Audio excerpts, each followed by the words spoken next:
On April 16 and 17, 2025, the Honorable Supreme Court had conducted hearings on multiple petitions challenging the constitutional validity of the Waqf Amendment Act 2025.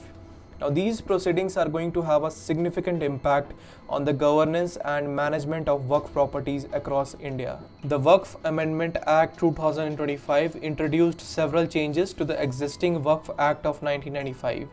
Key amendments include removal of Waqf by user. Now, this is the most contentious and debated provision. Now, here the Act eliminates the recognition of properties as Waqf because it is solely based on long-standing public use without proper documentation. Inclusion of non-Muslim members. It mandates the inclusion of non-Muslim members in the Central Waqf Council and the State Waqf Board. Empowerment of District Collector. Now, this particular Act grants the District Collector to identify and determine whether the land belongs to government or it is a Waqf property. Now, these particular provisions have sparked widespread debate in the corridors of the courtroom. Now, let's look into the hearings. During the hearings on April 16, the Apex Court have expressed concerns over the specific provision of the amended Act. The court questioned the removal of Waqf by user concept, emphasizing that the properties that are recognized through long-standing public use should not be denotified. Now, Chief Justice of India Sanjeev Khanna observed that we cannot rewrite the past. If some property is declared as Waqf 100 or 200 years back, you cannot today just turn around and say it cannot be Waqf.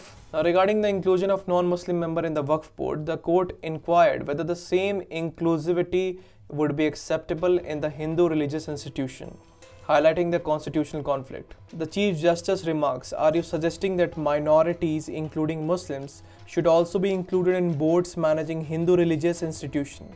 Please state that openly."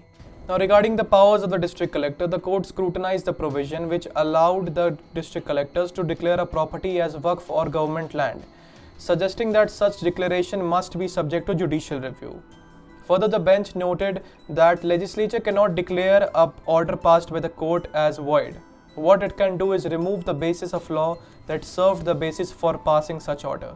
There is an issue of concern, the bench noted. Now, regarding the hearing of April 17, the court recorded the center assurances that there will be no new appointments in the state Waqf boards and the central Waqf council, and there will be no denotification or alteration on the Waqf properties, including those recognized by Waqf by user. Solicitor General Tushar Mehta, representing the Union government, requested the court for a week to file a preliminary response to the petitions. The court granted this request until the next hearing on 5th of May 2025. Figures like Asaduddin Owaisi and Abhishek Manu Singhvi have welcomed the court's stance, viewing it as a safeguard against potential encroachments on religious freedoms.